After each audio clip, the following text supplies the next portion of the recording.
चाणक्यपुरी में रहने वाले ऋषि आयुक्त अपने शिष्यों वीरपाल, प्रेमपाल और धर्मपाल के साथ रहते थे। उन तीनों की गुरु दीक्षा चल रही थी। ऋषि आयुक्त कई वर्षों से एक पुस्तक लिख रहे थे। उस पुस्तक में उन्होंने बहुत सी ऐसी बातें लिखी थी जो किसी भी मनुष्य और राक्षस के लिए बहुत अनमोल ज्ञान था। वीरपाल, मुझे लगता है हमारी इस ज्ञान की पुस्तक को पूरा होने में थोड़ा ही समय शेष बचा है। जी गुरुदेव, आपकी बात से मैं पूरी तरह सहमत हूँ। गुरुजी, जब ये पुस्तक पूर्ण हो जाएगी तो आप ये पुस्तक सबसे पहले किसको देंगे पढ़ने के लिए? हमें देंगे, और किसको देंगे? नहीं धर्मपाल, ये पुस्तक पूर्ण होने के बाद हम चारों बैठकर सरस्वती देवी का आह्वान करेंगे और इस पुस्तक में जितना ज्ञान है वो संपूर्ण ज्ञान एक साथ अपने अंदर समाहित करेंगे। मैंने इस पुस्तक में अपने गुरु के गुरु द्वारा दिया गया ज्ञान और मेरे गुरु द्वारा मुझे दिया गया ज्ञान तथा मेरे द्वारा तुम्हें दिया गया ज्ञान एकत्र कर रखा है, जो बहुत ही अनमोल है। लेकिन अगर इस पुस्तक में लिखा ज्ञान किसी गलत हाथों में पड़ गया तो वो इस सृष्टि के हित में नहीं होगा। ऋषि और उनके शिष्यों की बात वहाँ से गुजर रहे एक बहुत ही बलवान राक्षस चिरंतर ने सुन ली। छू मंतर छू, ये पुस्तक पूरी होते ही कहाँ पाएगा तू? कुछ समय बाद ऋषि आयुक्त और उनके शिष्यों के द्वारा लिखी जा रही पुस्तक पूर्ण होती है। वो सरस्वती देवी का आह्वान करने लगते हैं और पुस्तक का ज्ञान अपने अंदर समाहित करने के लिए हवन करने बैठते हैं। तभी राक्षस चिरंतर वहाँ आ जाता है और गुरु द्वारा लिखी गई पुस्तक को लेकर उड़ जाता है। छू मंतर छू, अब ये पुस्तक कभी नहीं पाएगा तू। आज से ये मेरी हुई। वो पुस्तक को लेकर दूर पहाड़ों पर चला जाता है। गुरुजी, क्या हमारे पास कोई तरीका नहीं है इस राक्षस को रोकने का? नहीं, हमारे पास अभी इसे रोकने का कोई तरीका नहीं है। मुझे तो चिंता इस बात की है कि ये राक्षस इस पुस्तक में दिए हुए ज्ञान का गलत उपयोग करेगा। गुरुजी, क्या हम कुछ कर नहीं सकते हैं? नहीं पुत्र, अभी शायद इसका सही समय नहीं आया है। ऋषि आयुक्त एक तपस्या में लीन हो जाते हैं और दूसरी तरफ वो अपने शिष्यों को गुरु दीक्षा भी देते रहते हैं। लेकिन ऋषि आयुक्त हर समय कुछ खोए हुए से और चिंतित दिखाई देते हैं।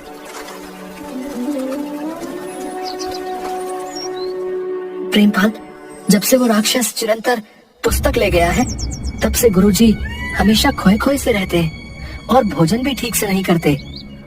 तुम सही कह रहे हो वीरपाल, मुझे भी उनके स्वास्थ्य की चिंता होने लगी है। लेकिन जब भी गुरुजी से कुछ पूछने की कोशिश करो तो वो हमेशा बिना कुछ उत्तर दिए वहाँ से चले जाते हैं। हाँ मित्र, तुम सही कह रहे हो, लेकिन हम कर भी क्या सकते हैं? इस तरह काफी समय बीत जाता है। कुछ समय बाद एक दिन वो अपने शिष्य वीरपाल से कहते हैं, वीरपाल, अब तुम्हारी दीक्षा समाप्त हो गई है और साथ ही तुम्हारा गुरुकुल में रहने का समय भी, इसलिए तुम अब वापस अपने घर जा सकते हो। गुरुजी, आपकी गुरु दक्षिणा? मैंने तुम्हें गुरु दक्षिणा के लिए ज्ञान नहीं दिया है, बल्कि इसलिए दिया है कि तुम मेरे द्वारा दिए गए ज्ञान का सही उपयोग करो और इसे सिर्फ अपने तक मत रखना, दूसरों में भी बांटना, क्योंकि ज्ञान को बांटने से वो और अधिक बढ़ता है। लेकिन बिना गुरु दक्षिणा के मेरा ज्ञान कभी भी पूरा नहीं होगा गुरुदेव। ठीक है, अगर तुम सच में मुझे कुछ देना चाहते हो तो तुम हमारी वो ज्ञान की पुस्तक वापस ले आओ। जी गुरुदेव, जैसी आपकी आज्ञा। परंतु गुरुदेव, वीरपाल पुस्तक कैसे वापस लाएगा? क्योंकि वो पुस्तक तो उस दुष्ट राक्षस चिरंतर के पास है और वो राक्षस हमेशा उस पुस्तक को अपने साथ ही रखता है।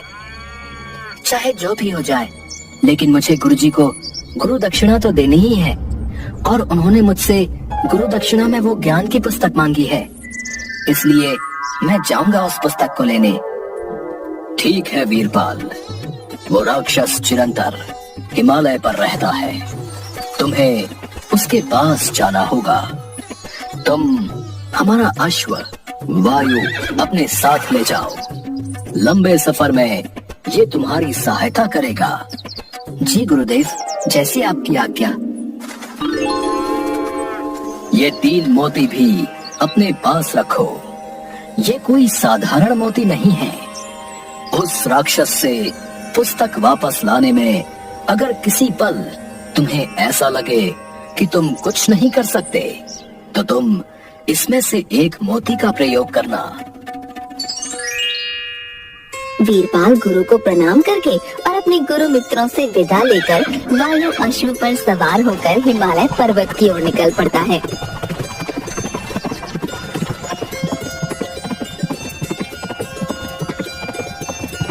गांव शहर पार करता हुआ वीरपाल हिमालय पर्वत की चोटियों के पास पहुंच जाता है।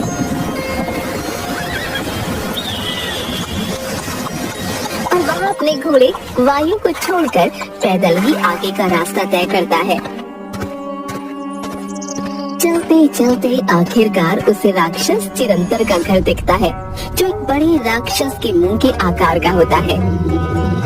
आखिरकार मैं इस चिरंतर के घर तक पहुंच गया। अब मुझे बड़ी सावधानी के साथ आगे बढ़ना होगा। वीरपाल राक्षस चिरंतर के घर के अंदर देखता है, जहाँ वो राक्षस बड़े आराम से सो रहा होता है। तभी वीरपाल की नजर पास में रखी ज्ञान की किताब पर पड़ती है। वो बड़ा खुश हो जाता है। तो यहाँ रखी है इस राक्षस चिरंतर ने हमारे ज्ञान की किताब। किताब तो इतनी बड़ी है कि मैं इसे उठाकर भाग भी नहीं पाऊंगा। तभी उसे गुरु के दिए हुए मोती की याद आती है। वो मोती निकालता है और हाथ में लेकर बोलता है, ये किताब आकार में छोटी हो जाए ताकि मैं इसे आसानी से लेकर जा सकूं। मोती किताब पर गिरता है और किताब का आकार बहुत छोटा हो जाता है। वीरपाल राक्षस चिरंतर के घर में जाता है और किताब को लेकर भाग ही रहा होता है कि उसके पैर से वहाँ पर रखा एक बर्तन गिर जाता है और राक्षस की आँख खुल जाती है। छू मंतर छू, कहाँ से आया है तू? प्रणाम राक्षस राज, मुझे हिमालय के राजा ने आपके पास उपहार स्वरूप भेजा है। आखिरकार हिमालय राज भी मुझसे डर ही गया। जी राक्षस राज, आपसे कौन नहीं डरता। आप इतने बलवान हैं, आपसे तो सबको डरना चाहिए। छू मंतर छू, लेकिन क्यों नहीं डर रहा है तू? राक्षस राज, ये तो मेरा सौभाग्य है कि मैं इतने बड़े राक्षस चिरंतर के पास उपहार स्वरूप भेजा गया हूँ। मैं तो बड़ा प्रसन्न हूँ। छू मंतर छू, मेरा पहला उपहार है तू। जी राक्षस राज, आपने सही कहा। छू मंतर छू, मेरा भोजन बनेगा तू। तुझे तो मैं कच्चा ही खा जाऊंगा, लेकिन मुझे लगता है कि अगर मैं तेरे ऊपर थोड़े मसाले डालूं तो तू ज्यादा स्वादिष्ट लगेगा। राक्षस राज, आपका जैसे मन करे आप मुझे वैसे सेवन कीजिए, लेकिन मैं इतनी लंबी यात्रा करके आया हूँ और कई दिनों से नहाया भी नहीं, इसलिए मुझे लगता है कि अगर मैं नहा लूं तो मैं आपको और भी ज्यादा स्वादिष्ट लगूंगा। छू मंतर छू, मुझे बेवकूफ समझता है तू? नहीं नहीं राक्षस राज, मैं तो इतना छोटा हूँ कि मैं आपको कैसे बेवकूफ बना पाऊंगा। छू मंतर छू, मुझे बेवकूफ नहीं बना सकता है तू।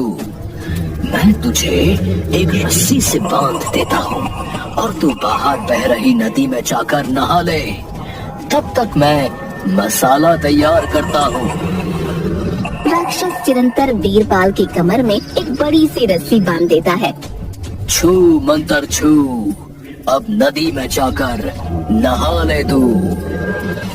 जी राक्षस राज, लेकिन मैं आपके सामने कैसे नहाऊंगा? छू मंत्र छू, मैं घर के अंदर जाता हूँ और मेरी बातों का जवाब देता रहेगा तू। बिल्कुल राक्षस राज, जैसा आप कहें। वीरपाल नदी की तरफ बढ़ता है और चिरंतर अपने घर के अंदर जाता है। वहाँ जाकर वो एक बड़ी सी कढ़ाई में वीरपाल को पकाकर खाने के लिए मसाला तैयार करता है। दूसरी तरफ वीरपाल अपनी कमर में बंधी रस्सी को एक पेड़ से बांध देता है। छू मंत्र छू, जल्दी से स्वादिष्ट मसाला बन जा तू। जब जब ये राक्षस कोई सवाल करे, तब तक ये पेड़ मेरी आवाज में उसे जवाब देता रहे, ताकि मैं जल्दी से यहाँ से भाग सकूं। और वो मोती को पेड़ की तरफ हवा में उछाल देता है और वहाँ से भागना शुरू कर देता है। छू मंत्र छू, और कितना नहाएगा तू? थोड़ा सा और नहा लेता हूँ। वैसे भी ये मेरे जीवन का आखिरी स्नान है, तो मुझे अच्छे से नहाने दीजिए। छू मंत्र छू, ठीक है, जी भर के नहा ले तू। आप कितने दयालु हैं राक्षस राज। बस मैं थोड़ी देर और नहाकर अंदर आता हूँ, आपका स्वादिष्ट भोजन बनने। दूसरी तरफ वीरपाल तेजी से भागते हुए काफी दूर निकल जाता है। छू मंत्र छू, अब बस कर, कितना नहाएगा तू?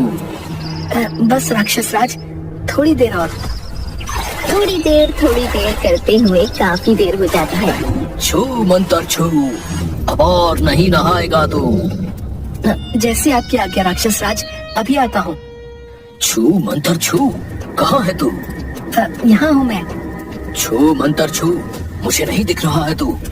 यही तो हूँ राक्षस राज, इस तरफ। गुस्से में चिरंतर रस्सी को खींचता हुआ आगे बढ़ता है और देखता है कि रस्सी तो पेड़ से बंधी हुई है। वो गुस्से में रस्सी को खींचता है और पेड़ जड़ से उखड़कर जमीन पर गिर पड़ता है। छू मंत्र छू, कहाँ छुपेगा तू? मैं तो यही हूँ राक्षस राज।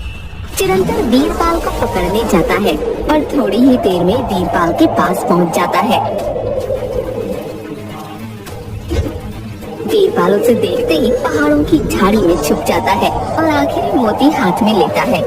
हिमालय पर्वत पर निवास करने वाले पशु, पक्षी, वृक्ष, झाड़ियाँ, जलवायु, आकाश, आप सब इस राक्षस चिरंतर से बचने में मेरी मदद कीजिए।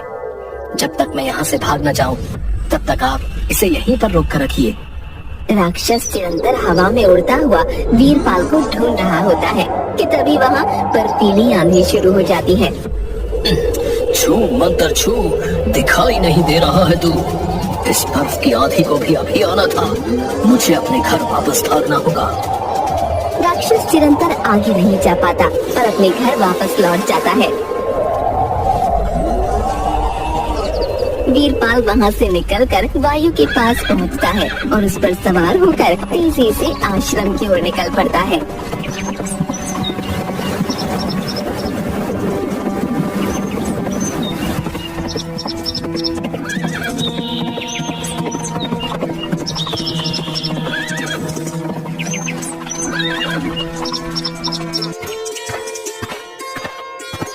प्रणाम गुरुदेव, मैं वापस आ गया।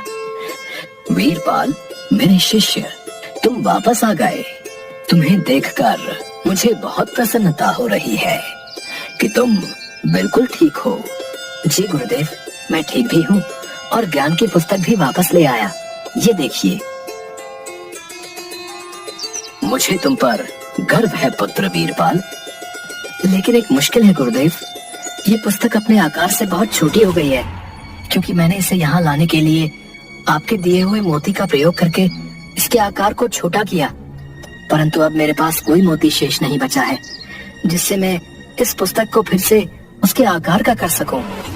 इस पुस्तक को बड़ा कैसे करना है वो मुझे आता है, तुम तनिक भी चिंता ना करो। अब तुम जल्दी से ये पुस्तक लेकर आश्रम के अंदर छुप जाओ, क्योंकि इस पुस्तक की तलाश में वो राक्षस चिरंतर अवश्य यहाँ आएगा। जी गुरुदेव, जैसे आपकी आज्ञा। छू मंत्र छू, मुझे पता है यहीं छुपा है तू। सत्य कहा तूने चिरंतर। छू मंतर छू, अब नहीं बचेगा तू। तो खुद को बहुत बड़ा राक्षस राज समझता है ना? मैं खुद वीरपाल को तुम्हारे हाथों सौंप दूंगा, लेकिन तुम्हें पहले इस बात का सबूत देना होगा कि वाकई में तुम एक बहुत बड़े राक्षस राज हो। छू मंतर छू, क्या देखना चाहता है तू? अगर तू बहुत बड़ा राक्षस राज है तो अपने आकार को इस आकाश तक बड़ा करके दिखा। छू मंतर छू, अभी मेरी शक्ति को मन लगा दो। कुछ तो बात है तुझमें। अब तू अपने आकार को एक बीज के बराबर करके दिखा। छू मंतर छू, मैं बीज के आकार का बन गया, देख ले तू। छू मंतर छू, अब हमेशा के लिए इस मिट्टी में दफन हो जा तू। कर जैसे ही राक्षस चिरंतर बीज का रूप धारण करता है, वैसे ही गुरु आयुक्त उसके ऊपर बहुत सारी मिट्टी डाल देते हैं। इस तरह गुरु आयुक्त को उनके ज्ञान की पुस्तक वापस मिल जाती है और वीरपाल अपनी गुरु दक्षिणा देने में सफल हो जाता है।